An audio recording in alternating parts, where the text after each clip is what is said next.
Hello and welcome to Unmuted, a podcast about finding your voice so that you can impact the world. I'm your host, Courtland Warren.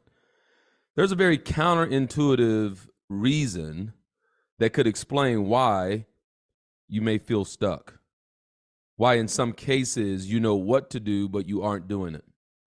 Where there are areas where you know the action to take and still there's hesitancy, there's some doubt that prevents you from moving with the speed of implementation and with the urgency of your dream being fulfilled. There's a very counterintuitive way, a counterintuitive reason for why that might be happening. And in this episode, we'll explore not only what that is, but how to move through it. And so let me ask you this. Do you look over your life and see so many places where you've excelled before, where you've won, where you got the goal, where you achieved what you were aspiring to? I was working with someone just last week, and what came up was this notion that, well, I need to know exactly how it's going to turn out. I need to know what or how it's going to be first. And I listened as she expounded on having written books before and having gotten accolades and having received awards and accreditations and certifications and degrees and all of these like a plethora of accomplishments from very early on up to present day. And as she talked about her accomplishments, my mind went to, wow, she's very successful. She's entrepreneurial. She's started businesses. She's sold businesses, and she's looking to, what's the next business? What's the next opportunity? And as I listened to her, I said, this is not a person who's failed. This is not a person who's really experienced a lot of failure. So what's the hang up? There's already evidence. There's already evidence that she could do it. And maybe that resonates with you as well. When you look over your life, you don't resonate with the conversation of, I can't do it, because there are too many places in your life where you see that you've done it, where you've won before, where you were victorious, where you scaled that mountain, where you reached the summit, you were standing on the peak with arms raised. And as I listened to her and I share with you, it dawned on me, well, actually, and I said to her, you haven't failed enough. You have not failed enough. And that conversation caused pause. It stopped her in her tracks. Well, what do you mean? I said, well, you look over your life and there's so many accomplishments. There's so many achievements. There's so many places where you've won that you are used to excelling. You're used to winning. And as a result of that, now as you embark on something new, you want to know what the outcome is going to be before you even get started. You want a guarantee of success because you've got a perfect record. It's like, who would have thought I'd bring up Floyd Mayweather on this podcast, but Floyd Mayweather's 50-0. He's never been beaten in the ring as a boxer. So if in your life you look out and you see that there's never a time when you've truly failed, you've never gone for a goal where you didn't win, you've never experienced defeat, that could actually be a reason why you're stuck. It could be the reason why you look out and you know what to do, you know the actions to take, and you don't take them, particularly if you can't see a guarantee of winning. You've got a perfect record that you don't want to have any blemishes. You don't want to have any setbacks on that perfect record that you have. And so when you look into your life, you say, well, you don't know, or you can't count the number of times, you don't recall many times where you didn't win, where you didn't excel. It could be the reason why you're stuck. You win too much. It's counterintuitive, right? It's counterintuitive. You win too much. You're putting yourself, and so over time, we grow accustomed to putting ourselves in environments where the win is guaranteed, where the win is secured before we even start. And if we can't answer that clearly and definitively, there can at times be hesitation. Well, That's okay for this level of success. It's okay for this level of greatness. Well, not really greatness, this level of okayness. If you're going to experience true greatness, if you're going to tap into what you're capable of, you must begin to make a habit of putting yourself in environments where you don't know what the outcome will be. You want to deliberately put yourself in positions where you don't know what's coming next so that you can be tested, so that you can be in environments where you're called upon to bring things out or to bring things forth that you didn't even know were there, that you didn't even know existed. That's how you tap into your greatness. That's how you wake up dormant potential. That's how you become known. That is how you actually unmute yourself in the world, through that willingness to risk it all, through that willingness to put yourself on the line, through that willingness to be embarrassed, the willingness to be ridiculed, the willingness to be criticized, the willingness to be laughed at, the willingness to not know, the willingness to be a beginner and go through the stages of learning. It's through that where the win is not guaranteed. Anybody can do it when you know that the win is guaranteed. That doesn't require a whole lot. It doesn't require a whole lot to be all in when you know that the opponent is less than you. It doesn't require a whole lot of you to show up for the match, to show up and compete when you know you're going to win. But over time, this actually leads to a fixed mindset, not a growth mindset. And so it may be that a fixed mindset has been created as a result of constantly winning. Yes, constantly winning can lead to a fixed mindset. And as a result of that, become comfortable. And so it is, we let's just kind of explore then a framework that you can use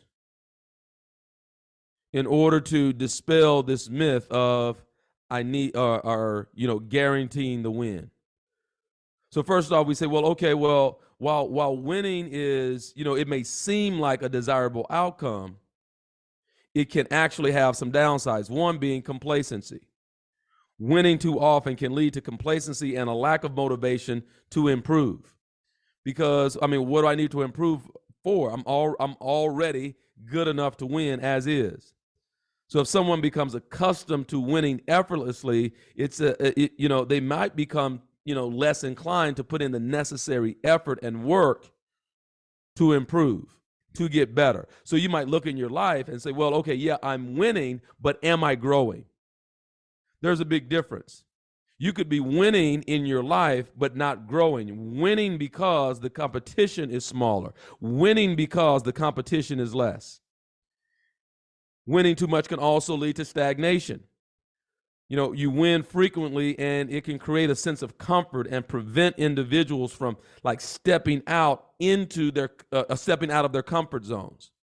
So it becomes that place where and it's familiar. And so to everyone who's observing, it is, man, she's great, he's wonderful, but actually you're stagnant. Continuing to put yourself in environments where you win all the time can also lead to unrealistic expectations. It can create these unrealistic expectations because, the assumption is that success should come easily all the time. And that for sure can lead to disappointment and frustration when you meet adversity and setbacks. So it was Carol Dweck in her book, Mindset, who really introduced this idea of growth versus fixed mindset. And if you're going to, in rearing children, right, the idea is not, believe it is not to tell them, how smart they are, how smart. Oh, you're so smart. I heard that a lot as a kid, and likely you have too. And maybe in encouraging your children, oh, you're so smart, you're so smart, you're so smart, you're so smart. That idea becomes ingrained. And what happens is once it becomes ingrained and they have that belief, then when they reach something or meet a challenge that they don't solve quickly, They tend to give up on it faster. Why? Because it doesn't fit the frame of what mom or dad or someone else has said. Well, they said I'm smart, and so if I'm not able to figure this out, then rather than suffer the embarrassment or rather than prove them wrong and me wrong, then I'll just give up on it. According to Dweck, you're much more supportive of the child if you encourage them with, wow, every time they accomplish or they make an achievement, it's, wow, you put a lot of effort into that. You put so much effort into that. You worked so hard on that. And by doing this, it ingrains or trains the mind that when I meet a challenge, I may not have the answer right now, but I'm going to get it because I understand effort. So it is, so winning, right? So we often think that winning is the thing to do and failure is not. We're going to flip that on its head and recognize that we're not going in to lose intentionally, but we do want to put ourselves in environments where the win is not guaranteed and the outcome is not already determined before we even show up. Winning too much can also lead to a lack of learning. I am one to believe, and test me on this. Look into your life and see if it's not true that you've actually learned more from failure than you have from winning. So constantly putting in yourself and only participating in environments where a win is secured and guaranteed actually stunts your growth because it limits the amount of learning. So overall, like while winning is like generally considered like a positive outcome, winning too often can have negative consequences like complacency, stagnation, unrealistic expectation, and missing the learning opportunities. Now understand, I'm not suggesting then that we go out and we lose on purpose. That's not it. That would make a whole lot of sense. It definitely doesn't resonate with me. So we're not going out to lose on purpose. What we're really looking to do is say, okay, where can I intentionally and specifically grow? Where is that possible? It's not to, again, so it's not to suggest like lose on purpose, but rather to continue to elevate yourself to the place of challenge. Elevate yourself to that place of challenge where you may leave feeling defeated, but you're excited about the return. Where you could leave feeling like, okay, I lost. I didn't score the most points. I didn't get it done. But I see now the places where I can grow and develop, and as a result of that, be better. If you look into your life and note that you're stuck, that perhaps you know what to do, but you're not. You know the actions to take, and you're hesitant, or there's some doubt. It could actually be the result of winning too often. Because when we win too often, or we only participate in environments where our win is already guaranteed, we actually stunt our growth, and it leads to a fixed mindset.